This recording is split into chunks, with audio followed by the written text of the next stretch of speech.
Yo, what's going on, guys? Here we are, Wednesday evening, Thursday tomorrow. I missed a night last night. I do apologize. I seen the love and the tweets and the posts, the comments, the whole deal. Appreciate it, you guys. Yeah, remind me next time I mention the Seattle Mariners. Remind me not to go. I not only did I go last night, but I went again today at 1:10 p.m. start. We lost both games. We're in the middle of this damn wild card trying to catch Boston. We were playing Boston. So we lost both games. Next time I get a wacky idea like that, I think I will stay home and watch it on the television. I may have quite possibly jinxed the Mariners into a playoff run. Anyway, fun to get out and go do something at the ball game. It's always a blast down there at the old Safeco Field. I'll call it its original name. Now it's T-Mobile Park, whatever the hell. I ain't going with that. Anyway, okay, enough Mariners talk. What a day today. That was a hell of a comeback. I was a little late this morning, slept in a little bit, stayed up a little bit, watched some pre-market action.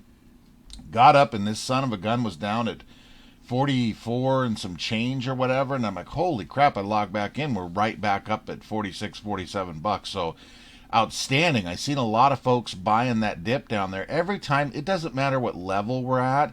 This thing runs up, we're at 50, 52 bucks. We dip down, just buy.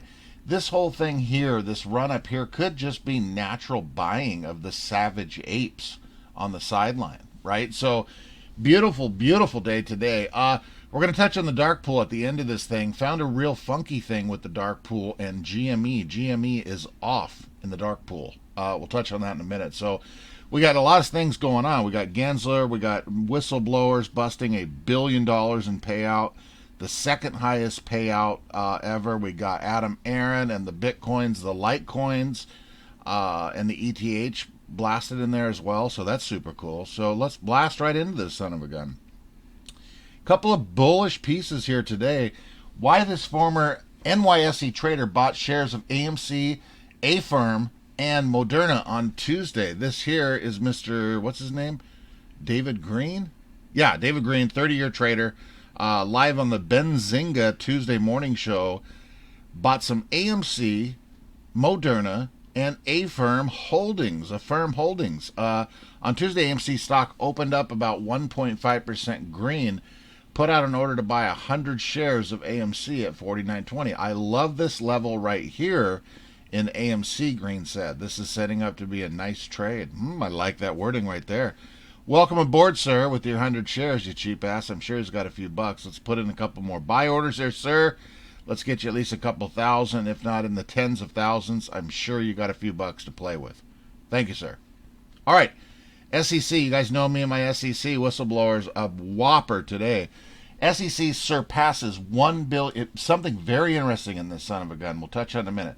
SEC surpasses $1 billion in awards to whistleblowers, with 2 awards totaling $114 million, and they just surpassed the $1 billion mark.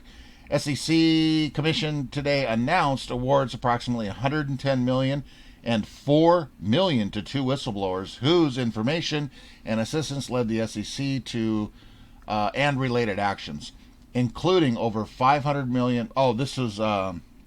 Let me read the whole thing here. With these awards, the SEC Whistleblower Program has now paid more than $1 billion in awards, 207 whistleblowers, including over 500 in fiscal year 2020 alone. So this whistleblower came out in, I think, 2010 or 2011. So $500 million in 2021 alone. That's half of that. What are they finding? Gosh, I want to know. Can somebody just give us a hint? $110 million award stands out as the second highest. I believe the first highest was 114. Yep, right there in October of 2020. So a lot of action going on this year, obviously, and last year they busted the damn record. Congratulations, you fine folks. Thank you for being a snitch. We normally don't like snitches, but these type we love. Thank you. We just need to know what they're about, right? I touched on something similar to this a while back. Hedge funds get special treatment. Here's another one that'll make you want to bust these guys. A major feature on the run-up in stocks like AMC has been a battle between short-selling hedge funds and bullish retail investors. The small investors have often sensed they're not being treated fairly. Huh, you think so? And when it comes to margin calls, it turns out they're quite right. An average investor generally gets 2 to 5 days to resolve a margin call, but the rules for the big boys are very different. According to a new report, Credit Suisse gave troubled hedge fund Archegos Management weeks to meet a margin call. Weeks. If you or I had a margin call for $13, you better believe that that son of a gun, no matter what broker you're with, is going to give you that 2 to 5 days, and they're going to snatch the $13. Dumb sons of guns. Double A with his tweet here. What do we got? ETH, Litecoin, and Bitcoin they're going to be accepting. That's pretty goddamn cool. Excuse me, I almost choked to death. And in concession payments by year end. So that's awesome. Keep an eyeball out for that. Here we are, folks. 66% today in AMC, average 64%. 43.2 million shares were traded in the pool of darkness out of the 65.1 shares traded today. Let's take a look at GME. GME is normally, you guys, about 48 to 52. That's probably a decent average for them. They're just a little bit below us. Today, we had 38%. So that's down about 10%. I do keep an eye on this every day as well. I just don't cover it in a video. So that's a lower type of a volume, obviously, for GME. GME had a good day today as well, too. They keep running back between 180, 205, 182 at 192. Good job. So yeah, keep an eye on that. I don't know necessarily what the hell that means, but we're going to find out. We got a few rounds here in the chamber, just like they had on Tuesday when they were blasting us down. Sure looked like it today, but no, Savages came right back. As of now, 125,160 calls in the money. I think if we hit 50, there's another, 52,000.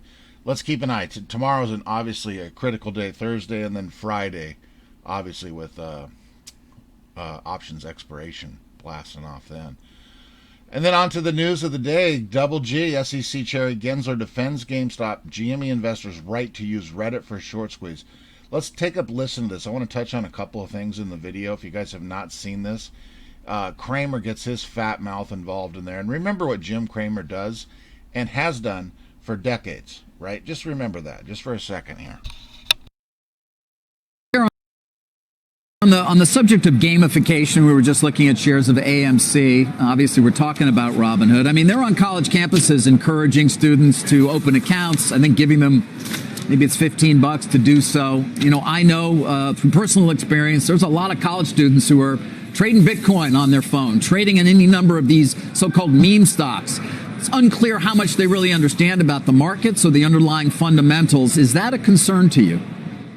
Well, I think it's a positive that more Americans are investing in the markets. But investing for the long run is different than trading daily or trading hour to hour on an app. And I would just say, and you can go to investor.gov and see better details on this at the SEC, but that day trading often lowers your returns. But it's positive that more people are investing. It's better to invest for the long run than try to day trade or even hourly trade. Well, Mr. Chairman, I got to follow up on this because I believe that some of these apps, let's just say Robinhood, I think they maximize trading and volume, and that does not necessarily align with the customer's incentives. How do we teach the customer that?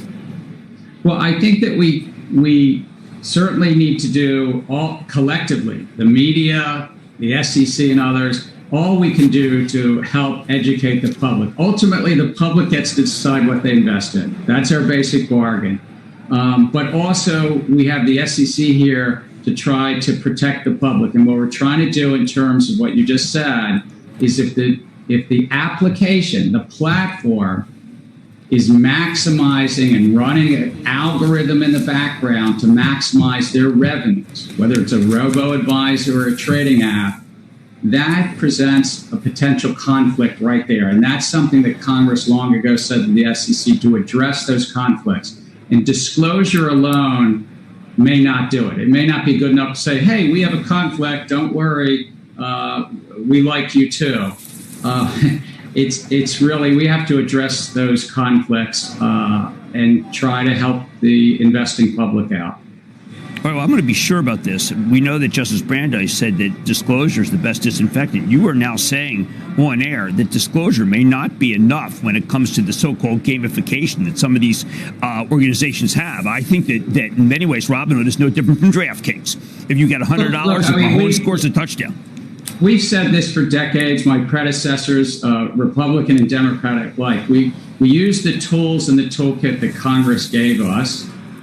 Congress can change those tools, but those tools include disclosure, really important. But we also are cops on the beat, protecting the public when people are defrauded. And we do address some conflicts more specifically around our rule set. So we have a mix of tools. Disclosure, as Justice Brandeis said, is a very important piece of it, but it's not the only tool. Notice how they had Robin Hood in the background there. Look at our boy Jackson Hunter here in the background here. Outstanding. Anyway, you guys, that's just a piece of it. If I pop this in there, I think the next one... No, I didn't share it. Anyway, a lot more to it. There's a transcript. I'll try to find that. I had it up, I thought, on all the questions and answers that Double G himself in there. So it was all around very good. If you guys did not have seen it, I will pop in there the transcript, or I'm sure you can watch all the video clips of it as well. I like this one, and no, Market Watch, I'm not going to give you $1 even. Not even $1. That's how cheap I am. Actually, it's not that I'm cheap. It's because I don't want to pay for your shitty service. But I like the heading of this here.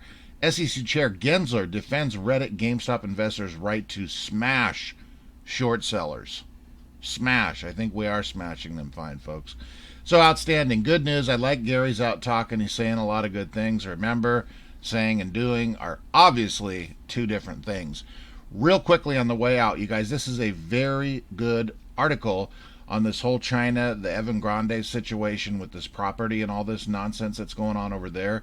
This could be a monster development for over here in our states. I did see somewhere somebody tweeted out that Citadel has upped their short position over there from 2 million.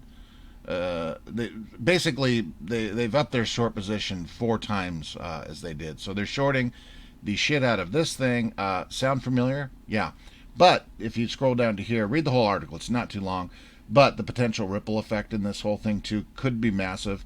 Remember, a lot of people are saying, me as well, that this whole market crash could be the last straw that blasts us to the Moonsville, right? Between that and the SEC, I think it's going to be a combination of those two. I don't think these dudes are just going to up and say, okay, well, screw it. We didn't cover it $5, $8, $9, $11. Let's just cover it 46 or 43 or 52. I doubt that. Or if this thing runs up, I think, 90 to 130 type of dollar range, they're going to be forced to cover. Either way, folks, all we have to do is buy and hold. So very good day today. Down, not even a percentage, but remember, it could have got uglier and uglier and uglier as we went. But boom, savage apes. Okay, guys, Thursday tomorrow. Let's keep an eye and see what in the hell goes on. I'm going to be watching tomorrow very closely. No, I'm not going to a Mariners game. All right, guys, talk to you later.